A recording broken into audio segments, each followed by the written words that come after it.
AHumbleSoul, we checking back in, man. Got Clem back in front of the camera once again. You already know. Fourth time this time. Hey, man. The truth can't be hate. You know what I'm saying? Man, I've been seeing you. You've been a lot more consistent. You dropping videos back to back to back to back. You was on No Jumper recently. Oh, yeah. You already know. Shout out to Adam, 22, No Jumper. Shout out to their whole platform. It was a good experience. No, for sure. It was a nice time to be back in LA. You know. No, for sure. I mean, before we even get into all of that whole experience, because that's a big deal. You know, the major topic at hand is Jeezy dropping his recent album, his latest album, I Might Forgive, But I Don't Forget. And on that album, he's addressing a handful of people who he feels like had some stuff to say about him, or y'all had certain relationships at one point in time that may have went left. And I think prior to the album, he put this post on his Instagram with a list of people that he was saying that he forgave. You know what I'm saying? And on that list, it was people like Blood Raw, Carbon 15, Kinky B, Dread, and who else? I think Blue Da Vinci. No, and you. Oh, yeah, me. Yeah. He could have left me off that bitch, though, because I'm not looking for your forgiveness. You ain't God, nigga. I might forgive. Like, man, I don't forgive and I don't forget. So put my name on that list. You know what?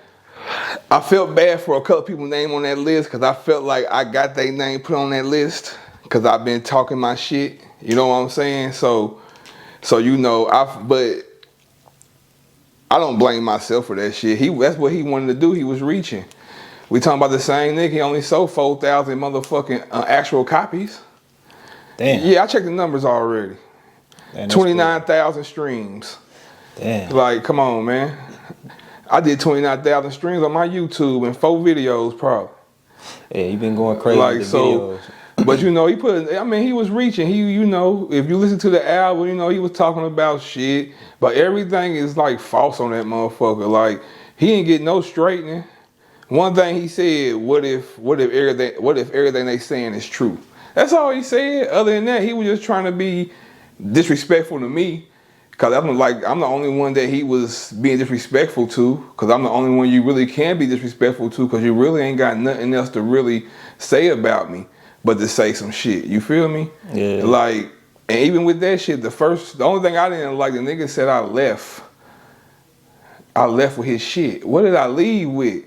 Give me some receipts. So let's get into it for the viewers who may not be familiar. When he released the album, it's different songs addressing different people. And, you know, the last interview we did, you talked about a song called Fake Love that was released a few years ago. And he really didn't. Some people was in the comments saying that maybe he was talking about Kinky B. It didn't necessarily sound like he was talking about you. There kind of could be a toss-up on this song, Keep the Change. It's no doubt that he's addressing you in particular. I mean, yeah, anybody that knew me and his relationship and they heard that fake love shit, they knew he was talking about me. Cause it's certain shit that he would say that we know, it's certain shit that he would say when we know he's talking about Kinky B. You know what I'm saying? And it's certain shit he'll say and you would be like, well, a motherfucker that don't know me or nothing, you would be like, who we talking about right there? Then a motherfucker that know me be like, no, he talking about Clem right there. You know what I'm saying? But other than that, that's my whole thing. He did a lot of false shit on there too. Like I said, it took me, I ain't say shit for 8 years, bro. 8 years. I was low. I didn't give a fuck. I took my losses and kept moving. You know what I'm saying? Like everybody that was around said they did. You know what I'm saying? Cause let's make one thing clear. He never cut nobody off. Niggas cut him off. He never came to a motherfucker or a text and don't come around me, you fired, none of that shit. Motherfuckers cut him off because of the shit that he was doing, the move that he was making. So don't let him make it look like he was just putting niggas in their place, telling them to get the hell on. You know what I'm saying? Motherfuckers peeped your bullshit and got the hell on themselves. If you go back and listen to the song or just different songs, I think on that particular song, Keep the Change, where he's addressing you, I think he said that a fake ass crew with a real ass boss. So you know, like how you saying that necessarily wasn't the situation. It was more so people noticed his flaws, and after a certain point, they couldn't tolerate it anymore. A real ass crew with a fake ass boss. You know what I'm talking about, though? Yeah, but if you listen to his whole album, he's trying to make him. He's pushing the narrative like he's the one. You know what I'm saying? Like he was the real one, and we was the fake ones, and all that. So he's gonna say that a real ass boss with a fake ass crew, whatever. He said, "No, you need to switch that around. A fake ass boss with a real ass crew." Cause I still talk to the crew. Crew some real niggas. Fuck what he talking about. You know what I'm saying? Just like on the Nia Long shit. He talking about, yeah, when I got out from Cali, from getting locked up, and Louis Farrakhan called me and told me my enemies is near. I said, Farrakhan, all my enemies in my hood, and I ain't going back there no time soon. Like, nigga. What's your issue with him saying that? What's the issue with him saying that? That's not true. He said, yeah, who's his enemy in what hood? What hood is he from? Are we talking about Hawkinsville? Shit, the hood with 500 population probably? No disrespect to Hawkinsville, but I'm just saying, like, what you was in, nigga, what hood? In Hawaii? In Japan? In South Carolina? Or in Macon? What hood? Because you was everywhere. You was shipping goods from Japan. So you was shipping shit through customs and getting shit back. Like, that's all I'm saying, man. Like, the nigga's reaching, and fuck that nigga, man. He's a bitch.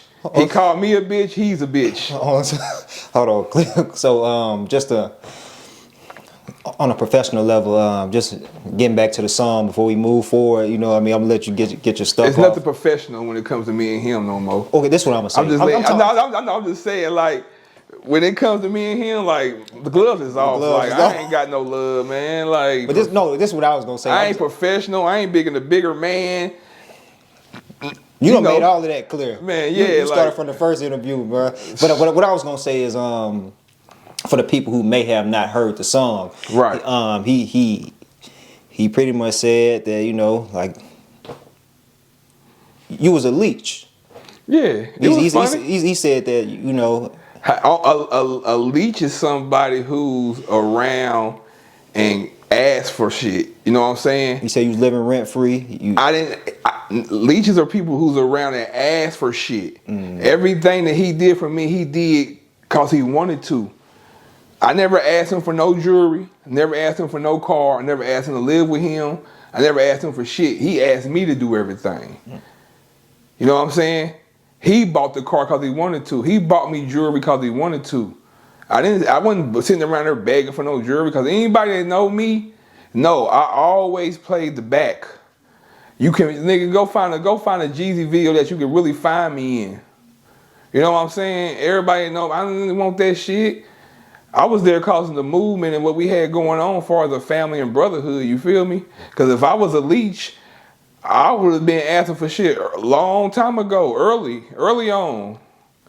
You know what I'm saying? So he gonna do that though. He got the platform. The narrative. He get paint the narrative. That's what I was gonna say. So the narrative, it looks like, yeah, he was pretty much taking care of you. Yeah, that's his narrative. And then he makes it look like I didn't do no work though. Like I was just there. But you was really the right hand man. Man, I was the right hand man, personal assistant, day-to-day assistant, road manager, motherfucking driver, chef, and anybody around know that shit. You know what I'm saying? Everybody know that shit. When we got the cities on tours, I was the one going shopping for him. No matter where we went, I was the one that had to go do the regular shit that he couldn't do. You feel me? Or he didn't want to do. He didn't want to go to these stores and buy shoes. I would go. Seeing pictures like, hey, you want these? You like these? Ooh, you know, I was the one to make sure cars was ready, security ready, homies is ready, everybody on point. Woo, woo, woo, woo. But that's whatever. He can paint what he want to paint. I know the truth. He know the truth. He can say what he want to say, be disrespectful, say I was a leech. But until you come out and try to question everything I really been saying about you, I don't give a fuck what you talking about. Do you still feel like listening to that album, even that song in particular, though on the song he was a little bit more disrespectful than he was when he was addressing the other people on the list? But overall, do you still feel like there was love? But you know, I was gonna say you feel like it's love there, not to cut you off though. Do I feel like it's love there? Do you still feel like it's because if you look at like the feedback from our interviews, it's still people still get the the vibe that although you may not mess with him, that you still don't hate him though, and vice versa. No, I don't hate him. I don't hate nobody. You know what I'm saying? Like, I don't hate him. Like, it ain't like I want to see him dead. It ain't like I want to see him get beat up or get jumped or I don't want. I'm just telling you what I don't like him. So I just don't like him. If you was in the vicinity with him and he was in an altercation, you would still help him. Who? Jeezy. Help him. Nigga, if he's somewhere in an altercation, more than likely the altercation was with me. Ain't no motherfucker what? On his ass. Hell no. Shit, what's the odds of me and him ever really being somewhere in that situation like that? Because if we somewhere together, the altercation is coming from me. I'm just hypothetically speaking. I'm just saying though, yeah, like no, I wouldn't help him. Hell no. You remember how a boy and them left Tupac and Juice when they seen him getting fucked up by Ralo?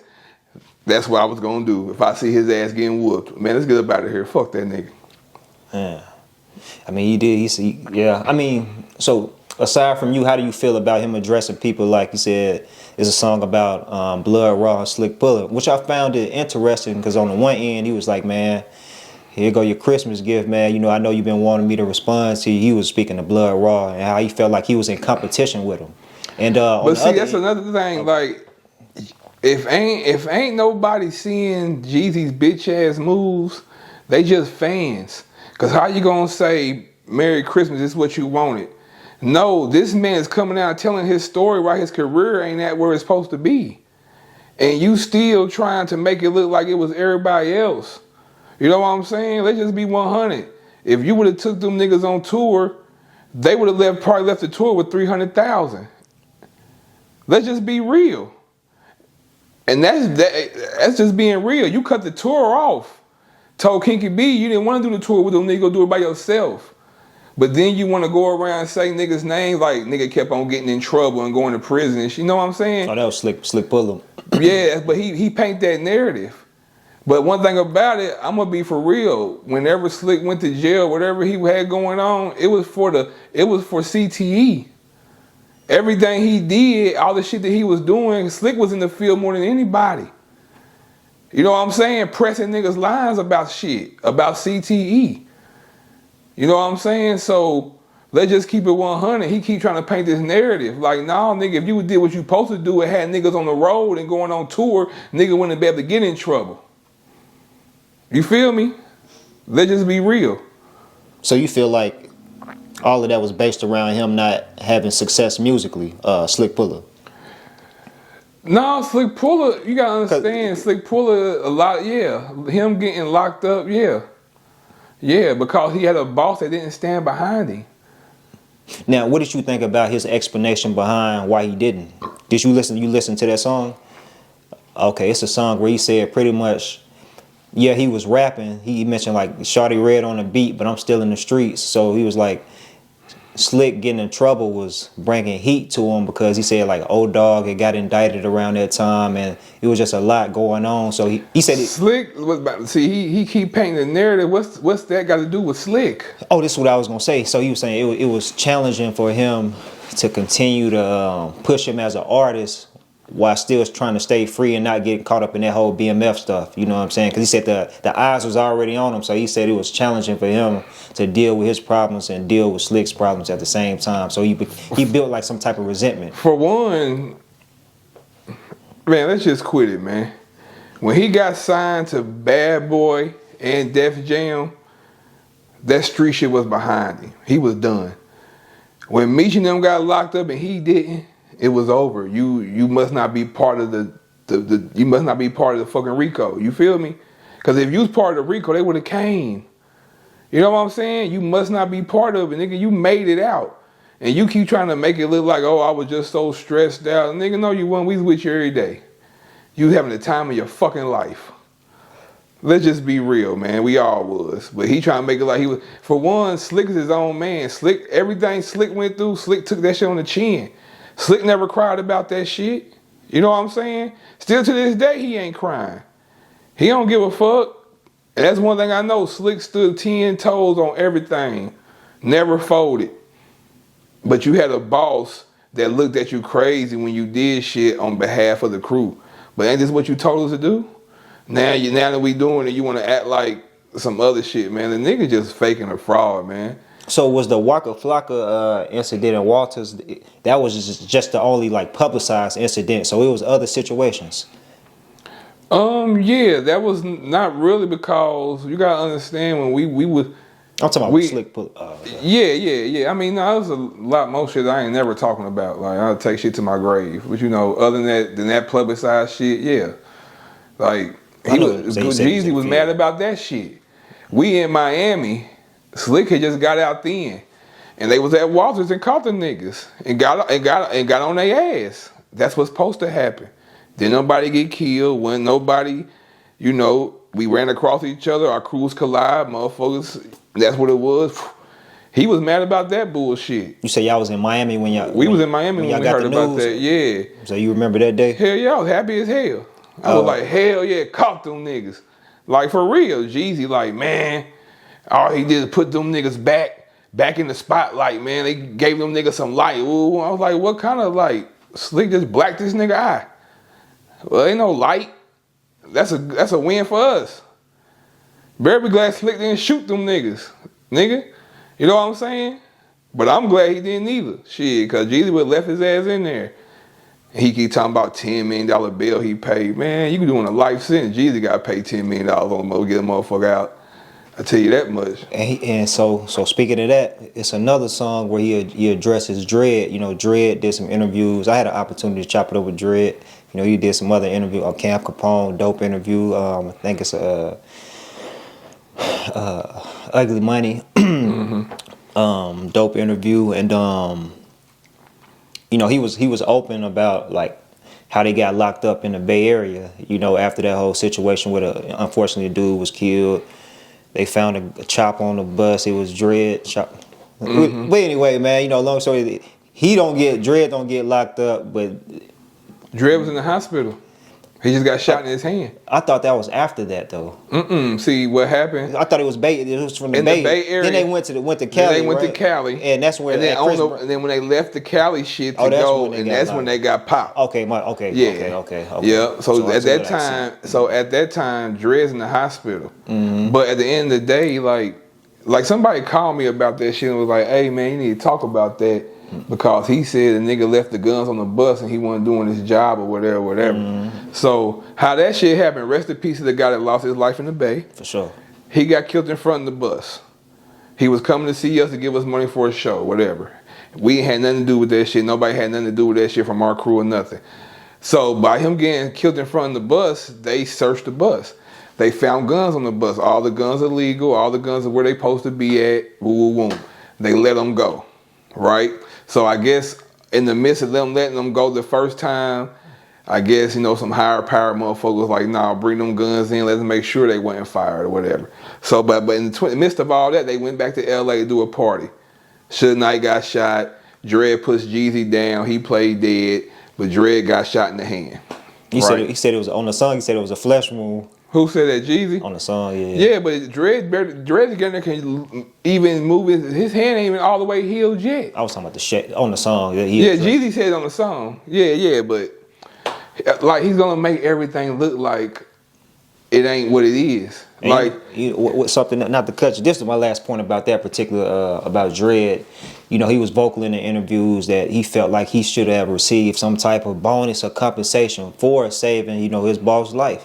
At the time, and on the song is called Expectations, I believe. And he was like, man, a grown man relying on another grown man, like it was just a flesh wound, like what you expect, you know what I'm saying? You think I was gonna make you rich, so on and so forth. I'm just paraphrasing.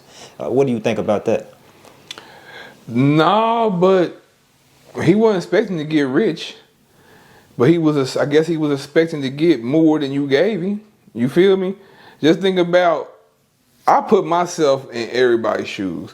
If I was a millionaire and I had a security that's been riding for me, make sure Rick Ross didn't punch me in the BET Awards. You know what I'm saying? He pushed me out the way from a bullet, and when he pushed me out the way, his hand got shot. Like me, myself, if I'm a millionaire, I'm gonna make sure that man's straight. To be honest with you, that man might not even leave my side no more the rest of my life. on the song, he said he said you wasn't the best, like built, cut for the job anyway, the best fit for the job. But it's interesting by how, you know, if you hear Dre's point of view, that he's pretty much letting it be known, like, man, Jeezy took a liking to him after he saw him in action, you know, prior to him becoming like the lead guy. Because I think he said it was somebody before. Let me tell you something about Jeezy, man. And don't nobody know this about Jeezy. He would bring somebody new around, and when he brings somebody new around, he'll bring them around him and try to make him like he's superior than the rest of the people just because he's new. It's like he be trying to play you against everybody else. You know what I'm saying? Like, no lie, that's what he do. If a new nigga come around, he gonna act like that new nigga just his nigga, and he ain't fucking with the rest of them. Like, that's what he do. If he bring here, but then he'll get rid of, then he'll push you away and start fucking with another nigga, then make it look and make him feel the way type of you now. Like, he do a lot of foul fuck shit, man. Did that cause like a lot of internal issues? Yeah, hell yeah, because there was a lot of bullshit going on. He's looking like favoritism? Yeah, favoritism, but it really wasn't favoritism. He was just trying to play you against somebody else. Like, he would, like, see, if he seen you, he'd be like if he's talking to me, he'd be like, man, look at this nigga over here, man, who's this nigga? This nigga, woo, woo, woo. Or then he'd get over there to you and be like, man, look at Clem, man, all you want to do is smoke, woo, woo, woo, woo, woo. But then he was just telling me about you. But now he ain't went to you talking about me. You witnessed that happen? Hell yeah, man. What's the benefit of doing that though? If you were the man, boss? I don't know. You gotta ask him. I know you was the right hand man. Because even the niggas, but he even did it with me. You know what I'm saying? You know how many times he brought motherfuckers in to do what I did every day? But then a month later, they gone. You mentioned that in the last interview. You said that people will come in and do your job and he will actually pay them like lovely. Although he was still kind of stringing you along, but they wouldn't last that long. And it was because that you knew him. What did you mean by that? Just like, you gotta understand, he put me on a pedestal so early. You gotta understand, he asked me to move in with him. He started calling me his little brother. And by him start calling me his little brother, Carbon 15 start calling me JLB, Jeezy's little brother.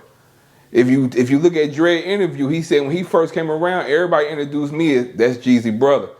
That's Jeezy's little brother. So that's what it was.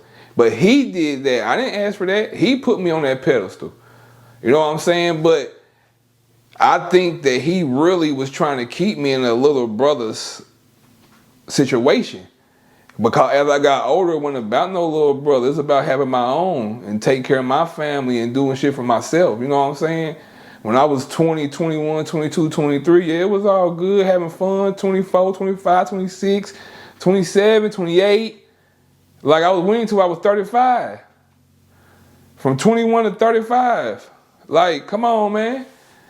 Like, you know, you grow up. Like I said, when you start reading the same books they reading, they start moving different. I saw a comment on the last interview, man, when I put that, because you mentioned that in the first part I put out of our last interview, and they wanted to know, like, what books were you referring to? Like, what, are you just speaking like metaphorically? I'm just thinking metaphorically. So you weren't actually reading like actual books, though? Hell nah, because all that reading books, all that reading, all that 48 laws of power, all that shit comes along with just growing up and becoming a man, period. Like, I done read pages out the books and I'd be like, this is shit I already know. Like, everything they talking about I already know.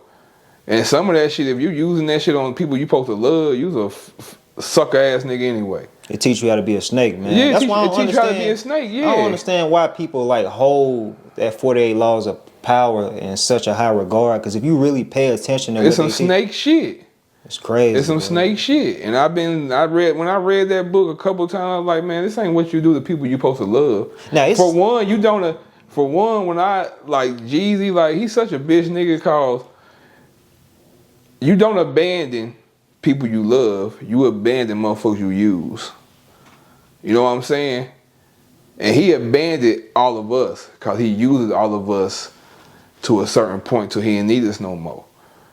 But he paying for it, because when we was around, the day one was around with the Kinky Bees, Coach K, Carbon, Slick, Blood Raw, all the Univille making homies, when everybody was around, yeah, you was coming out doing 130, 180 a week first day. You know what I'm saying? But you, cause everybody played a part. The music game has changed too, though. It don't matter if you that nigga, you that nigga. And he got off the path of being a nigga. The nigga had a yellow vest, a black vest on, man, a leather vest, man, at the BET Awards, bro. Who the fuck is dressing you? And he had some pointy ass elf boots, like. And then at the BET Hip Hop Awards, he had on a guest jumper short set. Like, whoever's dressed in him, whoever's around him, his stylist, I bet you they zesty. He done zesty himself. Hey, man, before we I don't want to just keep it on Jeezy. We can get back to that, man, but for the people who may not know. I'm on his ass till I die. We can stay on him. I understand. I got more shit for him. No, I understand that, man. Let's take a step back, man. So, Clem, for those who don't know, we in Indianapolis right now. Naptown, West Side, Hallville. Man, talk about your upbringing, bro. Shit, my upbringing was good. Strong family, you know what I'm saying? Regular growing up in the ghetto, crack, dope fiends, losing friends, you know, regular ghetto shit, regular nigga ghetto shit. My family was strong though. Like my grandma kept our shit together. So to this day we still strong like that. You know what I'm saying? Like that's why it was never hard for me to lead that nigga. You know what I'm saying? It wasn't like I got a whole family that love me, and I got a lot of motherfuckers love me. Friends, females, nigga, whatever. I was like, so whatever they talking about, you know. You revealed, man, that was you like in 5th grade or 4th grade or something like that? They had jumped you into Oh, that was back when I was living on 42nd. GD or something. I was living on 42nd in Arlington. Yeah, I just moved to the east side and started hanging with niggas over there. And shout out to my homeboy Rory Twyman. That's my big homie. Oh, for sure. Over there, yeah, but yeah, that we was kids though, man. Like we didn't know what we were doing. As a matter of fact, I think the two niggas that jumped me in, they was like twins. And it was like 4 other niggas, but I can't really remember nobody. That was 5th, 6th grade. And I think the twins were from Chicago too. So I think that's why that shit was like that, because my city never was really big on GDs, BDs, Vice Lord type shit. You got them scattered out here and there, but my city really built on hoods. So you didn't take that seriously. It didn't become serious. But I know you, at one point in time, you know, Jeezy and them, Kinky B, making, like you said, predominantly Crips. You know, you say cuz a lot, but prior to that, that come from being around them. That's what I'm saying. I was with them 15 years. So I'm saying prior to that, you weren't throwing up no pitchforks or nothing like that. You weren't getting no gang fights. It didn't get that serious. No, I didn't get that serious. Okay. You man, I don't know if you want to touch on this, man. Before I came up here, I had a conversation with you, and you said you was leaving, like you had a little situation going on. You was leaving the office, and no, but what I was gonna say is, you said you are a career criminal. Oh yeah. So you been in trouble. I'm like, a regular. Well, I can't. I mean, I don't want to say regular black man in the ghetto, because that ain't just something that's glorified, like getting locked up. But it just I guess it comes with being in the ghetto, being black. Around what age? Especially when you start trying to get money and you growing up and shit, and you carrying pistols and all type of shit. So that's what I want to know, man. Like, aside from the music, you know, I mean, you said you done time for CTE, but I ain't really done no time. I said you had the guns. I ain't been locked up for probably 1 or 2 months, and that ain't time to you. Hell no, not compared to what other motherfuckers doing. Motherfuckers sitting there 2 years, 3 years, 5, 6, 7, 8. No, that 2 months ain't shit. I mean, not really. I mean, once you get in there, once you in jail and you know you getting out, like, it's just a matter of time. Like, it ain't like I was locked up for murder or armed robbery or, you know. So it's like the shit I was locked up for, a gun charge or whatever. Yeah, they gonna hold me for a minute, but I ain't about to get no time for that shit. No, for sure. When you first started getting in trouble? I probably got locked up the first time, probably like 17, 18. I think I caught my first pistol case in Indianapolis. Take us back to that. What happened? I think my people was working at Myers. And this is back when PlayStation first came out. PlayStation, the first PlayStation, nigga. It's like, this might be like, matter of fact, it might be like, I probably was like 18, because this was like 99. My homie working at Myers, PlayStation just came out. He know where they coming in at and everything. So me and my homegirl would pull up to the parking lot, and he would bring them out to the car. We had hit them for like probably a few weeks. You talking about PlayStation? They brand new too. They just popped. How many you getting at a time? Man, he bringing like four of them at a time. So you making a little profit there? Yeah, we was kids though, so it really, we trying to play that bitch. Oh, you we selling them? We sold some, but it wasn't like we was just getting them off. Shit, new PlayStation. They want this for. All we wanted is this. So I think like the 4th, 5th time that we did it, nigga, when he came out to the car with him, they just swarmed us. And I had a pistol on me, so. Man. It wasn't nothing. I had a license though. I had a gun license. So that wasn't nothing, but they charged me. I didn't get charged with the gun really. I really got charged for receiving stolen goods. For real? Yeah. You said it was slap on the wrist though? Yeah, it was slap on the wrist. They gave me a first offender, because I was the first offender. It was my first case. For you to call yourself a career criminal, obviously you must have went down a certain path after that though, where you constantly came in contact. I mean, when I said I was a career criminal, I really was just joking with you when I was saying I thought you really had been in and out. No, hell no. I really was just talking shit with you on the phone when I said, man, I'm a career criminal. Oh, okay. I'm just saying that because I do whatever. If I get locked up doing it, fuck it. You know what I'm saying? Because I really, I never really cared. Jail was just jail. Been there with a bunch of niggas that's just like us. So, but I ain't trying to go for years. So I made sure shit that I done wouldn't get me there for years. You know what I'm saying? But. So, man, I mean, speaking of that, you say you never really cared. Like even growing up in a place like Indianapolis, I know it ain't like peaches and cream. You know what I'm saying? Y'all have crime issues. Y'all still got issues with crime. Like, you never felt like, to a certain extent, your life was ever in danger? Did it ever get like real wild for you? You know what I mean? I mean, shit, to be honest with you, my life was in danger more when I was doing CTE shit. I was going to transition to that. That's why I asked you that. I was going to kind of pivot into you that. would think what we was doing, your life is easier. No, nigga, like, it might have been easier for the artist, but for the crew, you had to be on point. And that's why all the homies that was around from the day one, they always called me 1,000 straps or Big Heat, because I kept pistols on me, just because of the beef that we had out in the street and the niggas that didn't like us. If I ran into the motherfucker, I had to give it to him. I ain't going for no fighting, motherfucker ain't about none of that shit. So that's what it was, and I always kept 2 guns on me. We call and ask anybody. That boy always had pistols on him. Pistols. Cause you never knew. You know what I'm saying? That was just to protect myself though. It ain't like I was out there looking for trouble. But if it came, you got to deal with that shit. You know what I'm saying?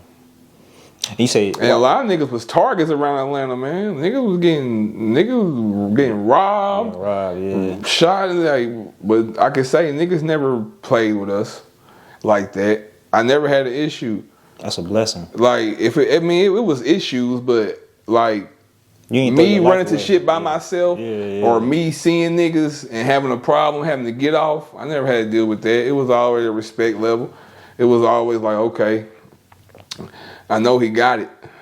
Yeah. I got mine too, but I know he got it. I know he ain't gonna go, so we might just leave it alone. Was there ever like any intense situations though where you had like a back and forth like exchange, like verbally or anything like that? When you were strapped, but it didn't get to that point while you was with Jeezy? Me myself, like it was never no back to backs. No, it was never no back and forth. It wasn't no playing like that. It wasn't no talking. Motherfucker get out of line, their ass is tapped. That's all it was. We ain't going back and forth. Fuck you, nigga. Y'all niggas some hoes. No. Soon as you say something disrespectful, we on your ass. Oh, fuck you, nigga. That on you. Ain't nobody going back and forth. Back and forth get you killed. Shit, in my eyes. And me myself, I always say, if I got a pistol on me, I ain't arguing with no nigga. I ain't arguing with you, I ain't fighting, nigga. And you gonna know that, as soon as you try to go rah-rah. Cause that thing coming out, what's up? That's just what it is. I ain't never seen a nigga fight with a pistol on. Get your ass fired up. That's all it is.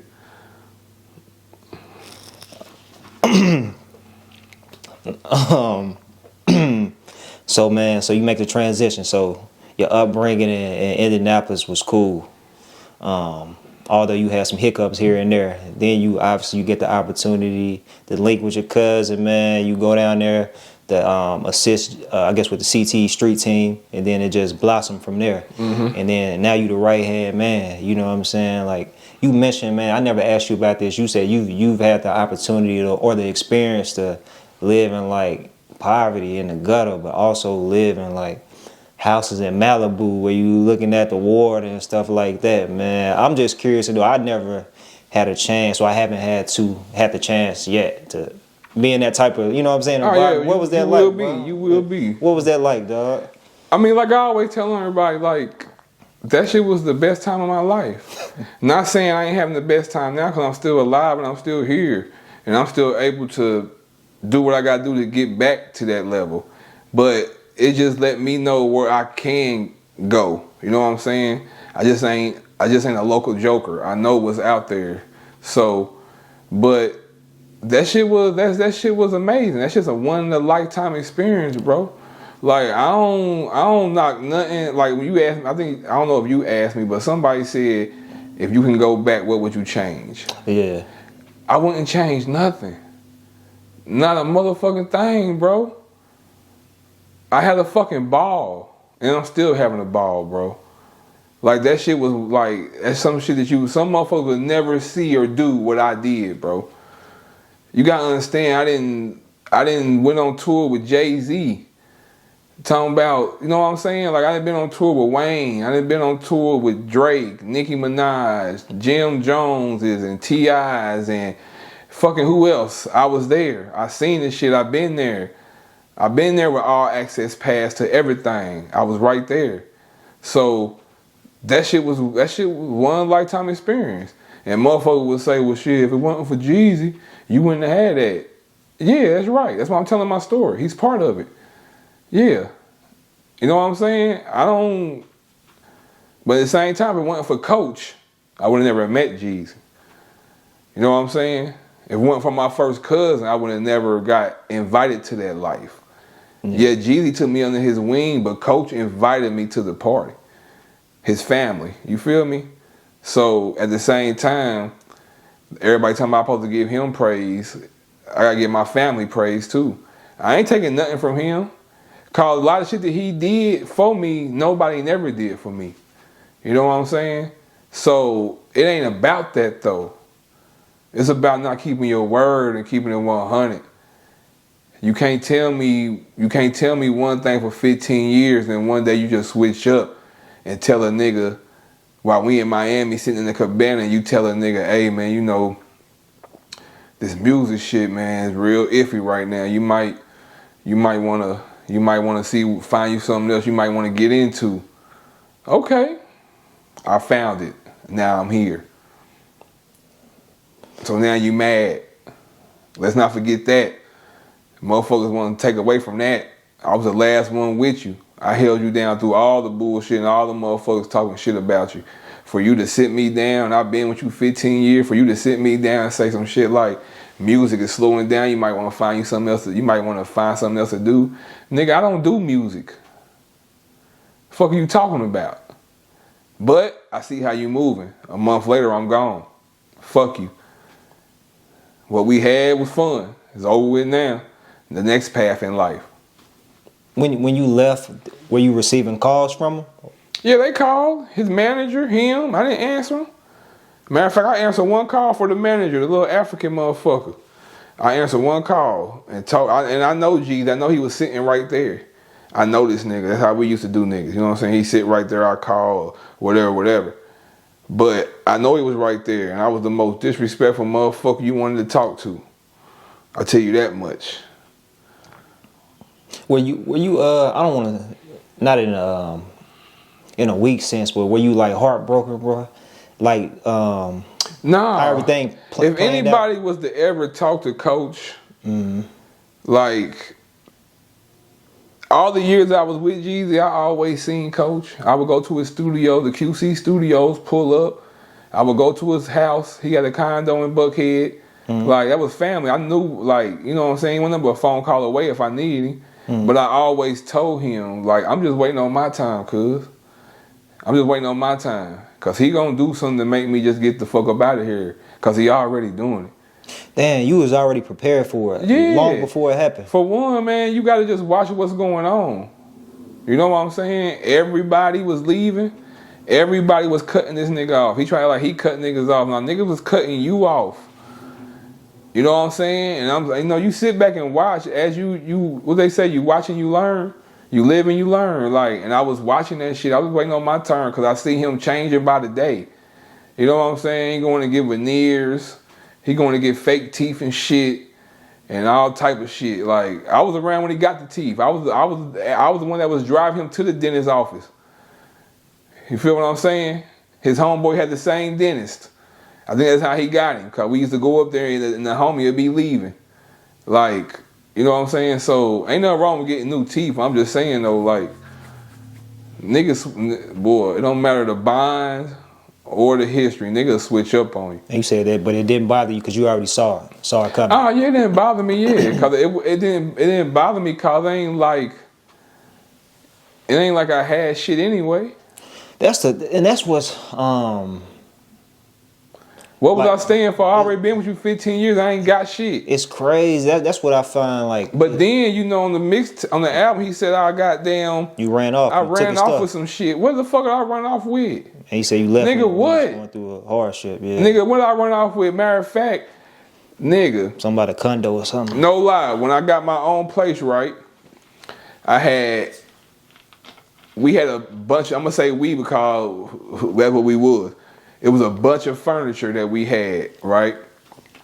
We had a bunch of furniture in the storage unit.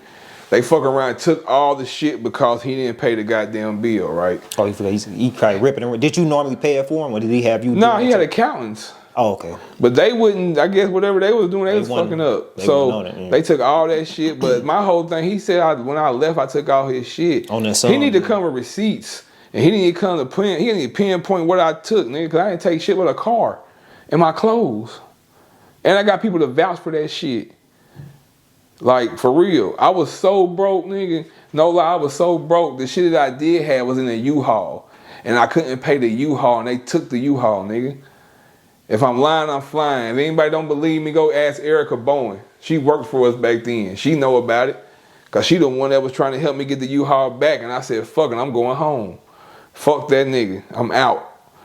He can have all that shit. I don't want shit from that nigga. Damn. That's on my grandmama. You fuck lost. That nigga. So what was all in the U-Haul? Man, just tables and sofas and TVs. From the all condo? my shit, my bedroom set, all my shit. You lost all of that. I mean, I ain't give a fuck. Fuck that shit. That was his shit. Ain't that what he said? I was a leech. That was all his shit. So they didn't take it. They took his shit. But he gonna try to say I left with all his shit. What did I leave with? Nigga, when I left, I took the car that you bought me that we already had for 5, 6 years. And that motherfucker wasn't even paid off when I left. Let's talk about it. You know what I'm saying? I got the car in 2010. I left 2015. The car wasn't even paid off. I tried to get my title.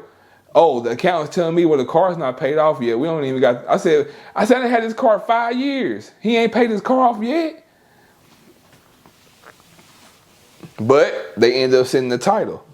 But if I left with all your shit and y'all did all this fuck shit you saying I did, why send me my title to my car? You know what I'm saying? Because when I was on the phone with his manager, I said, man, fuck his money, fuck him. He can stick it up his ass, send me my title. A month later, my title come, boom, he paid the car off. But if you saying I did all this fuck shit, why you send me my title? Why you go ahead and pay the car off? You could have really just put that motherfucker in repo and got that bitch back. You know what I'm saying? So why'd you start doing shit all of a sudden? Cause I called you on your shit. I've been with you 15 years, I ain't got shit. So it's fuck you for life. Yeah, he talking about when he run across me, he gonna greet me like a bitch. Man, cap. He don't wanna run across me. Cause the anger I got, I fuck around and beat that man to death. But you know what, man? We get off of that, man. I just went into some whole other shit. That's respect, man. I mean, you frustrated, man. I mean, I know you I know you say you ain't tripping off the new album, but still, it's still sensitive. And even back then, hearing the like going back 4 years ago, hearing the fake love, you been and said fuck me, bro. Yeah, you been and said fuck this nigga, but I didn't know about it because I would have been and came out on your ass. I caught that shit 8 years later after I got on your ass, and people started calling me like, boy, you never heard this? Oh, for real? So he been said, fuck me. Okay, got him. Ain't no love. Because with the conversation talking about fake love, it ain't no love. You said, but you ain't show. So although y'all had fell out, you never voiced it though publicly until, just one day you forget it. I'm gonna just share my story. After the Gucci Man verses, I couldn't do it. After that, that's literally what sparked it. Yeah. And then I seen him up there in that goddamn outfit from goddamn 2002. The BMF, he had the BMF. Man, whatever he had on, that was 2002, 2003. You see what Gucci Man had on, even though I don't like him. Yeah, Gucci. He was on that motherfucker clowning, and Jeezy talking about, I own half Atlanta. Man, you own 3 buildings. If you don't quit your fucking capping, man. Hey, man. I'm gonna get my homeboy to send me the property list of that nigga, man, because my niggas did the research on it, man. They say, man, I own like 2 or 3 buildings. I'm gonna burn one down, so it might just be one. Fuck he talking about. And I see a motherfucker talking about, boy, you can't come to Atlanta, you gotta stay in Indiana. Boy, you's a fool. You's a fool. If I'm in Atlanta, no, believe me, that thing on me. Don't run up on me about no shit. I can't come to Atlanta, but motherfuckers crazy. Go anywhere, green earth, nigga. Have you noticed a certain type of attention since you've been coming out? Because your content has been going viral, to a certain extent. I get more love than I get hate. I'm talking about like when you actually out. Oh, hell yeah. Motherfuckers, like, I be places, motherfuckers just, all of a sudden they be like, Clem. And I don't even know these niggas. I be like. Do they got you on guard a little bit more? No. Nah. You same. Nah, I ain't on guard. I don't fear no man. Like, I ain't even necessarily saying that like fearful, but more so like people knowing who you are and you don't know them, like you a celebrity, Nah, I ain't no celebrity. I'm saying. I know what you're saying though, like but I'm a regular nigga, so it don't affect me. When motherfuckers see me, I act like I'm a regular. I'm regular. When they see me, they say what's up. I'm saying what's up. I'm shaking up with them. Yeah, my nigga, they tell me, boy, keep doing what you're doing. We like that shit. Yeah, I got you. But if somebody just looking at you, just staring and don't say nothing, that don't. I still know what it is, cause I know they always say something. They be staring. I'm looking back at them. They gotta say something, cause my mug back is even more vicious. Cause my mug back is like, fuck you looking at, nigga. They be like, hey, I seen you on YouTube. Oh yeah, it's me. You know what I'm saying? But you a fool, man. Hey, you a fool, man. Hey, you say you ain't letting nothing slide. Hey, bro, you a character, man. I would just say that, man. But at the same time, I can tell you a good dude, though, man. No, man, I'm genuine. I'm a real. When it go left, it go left. When it go left, it go left. I'm a Pisces, man. I'm real big on loyalty and love. What do you think about the Nia Long interview he did? Cap. On the album, he mentioned Nia Long. He said, if I see Nia Long, I'm getting at her. I ain't even know that. On the way up here, I was listening to the album. The album, I ain't gonna lie, man. I know y'all got y'all differences. The dude got a dope album, man. He got some dope songs on there, man. I mean, I never take away from the music. You can't discredit his talent. Yeah, I never take away from the music. I'm talking about the person. Yeah, I know what I'm saying. Yeah. The music gonna be good. That's what he do. Yeah, it was hard. I was surprised. I feel like he came back after you started sharing your story, man. Yeah, he had to. I woke him up. Because there was people saying stuff before you. I was ruffling feathers. Yeah. But it wasn't me. It wasn't me. Hold on. So the album was deep, but I feel like after you started voicing your frustrations or sharing your story, your perspective on stuff, that's when you really came out and responded. Because Blood Raw, Kinky B. But see, cause nobody never, like, even what Blood Raw was doing, it wasn't what I was doing. What Kinky B was doing is it kind of ain't what I was doing, but we on the same mission because it's not about money. It's not about nothing. It's about him not keeping his word as somebody that he called brother and supposed to have love for. You feel what I'm saying? To me, and everybody else that come out talking about it, they try to keep it cool because they still in the music business. You know what I'm saying? So they got to play that game. I'm not in the music business. Don't give a fuck about that shit. So I would say anything. Man, I'm talking about anything. So, and he know that. He know that about me too. He know. So, and I've been ruffling them feathers, bro. He got motherfuckers talking about that shit in his ear all day. I know they do. You know what I'm saying? Because that's what niggas do. Boy, Clem put another video up. Even, man, I didn't heard Def Jam folks talking about my shit. People calling me talking about, boy, Def Jam called me talking about your videos and woo, woo, woo. Yeah, I'm on his ass. And anybody that was around back then know me and his relationship. So for me to be on him like that, they know it's the code is gone. Cause everybody know my loyalty lies with him. Everything. So for me to come out talking like that, they like, that boy Clem really like, fuck that nigga. And it's fuck that nigga. I just don't care.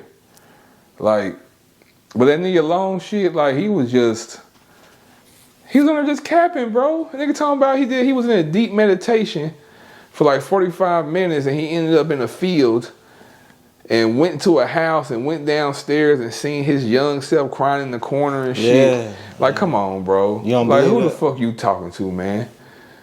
Like, come on, bro. Like, he revealed that he was molested.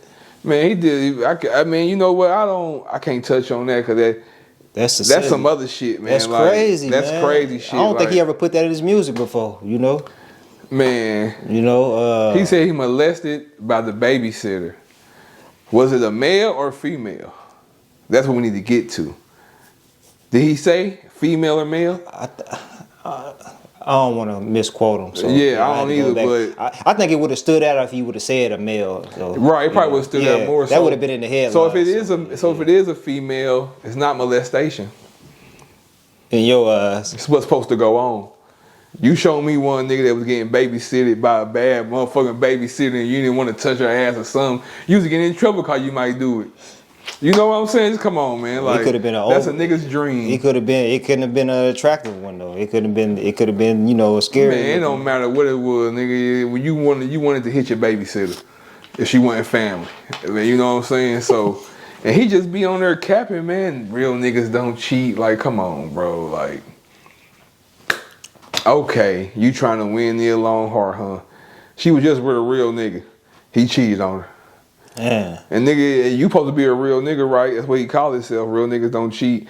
I was with you 15 years where I said you cheat on every motherfucking body. So quit the cat, man. Stop trying to be a real nigga, just be a man. You try to, you know what I'm saying? You could have said real men don't cheat. Why you want to put nigga in it?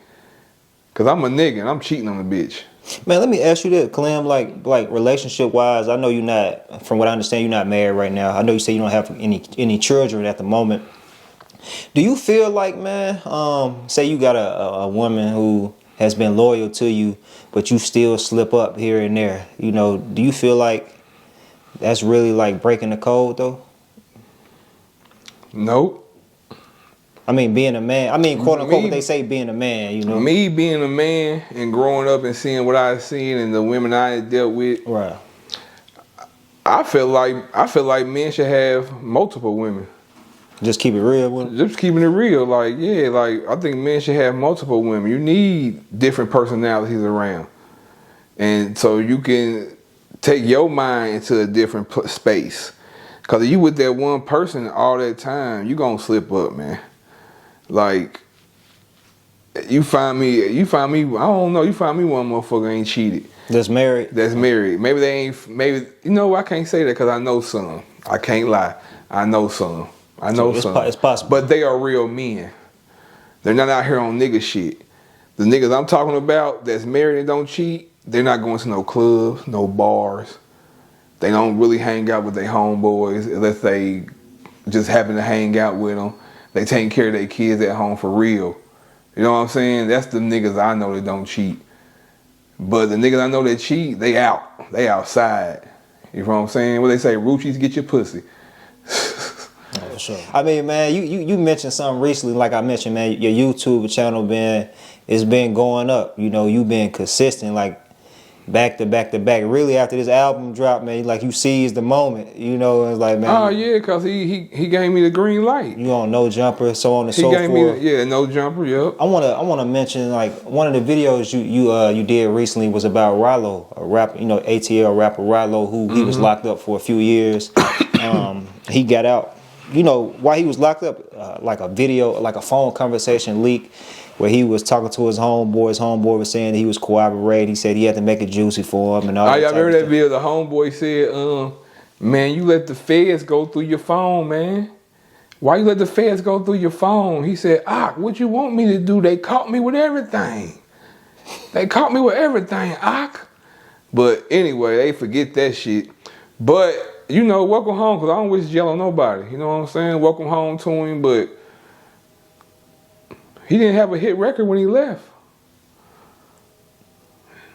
That's all I'm saying. That's all I'm saying. Like, all that shit good, you come home. All I'm saying, like, them folks they call themselves Muslims, but they be out here sending the wrong message out, bro.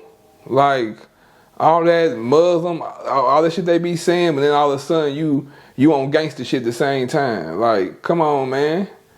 I just don't believe in that shit. That should be false prophets. Like, all that praying, but then you get up and pray, fuck CMG.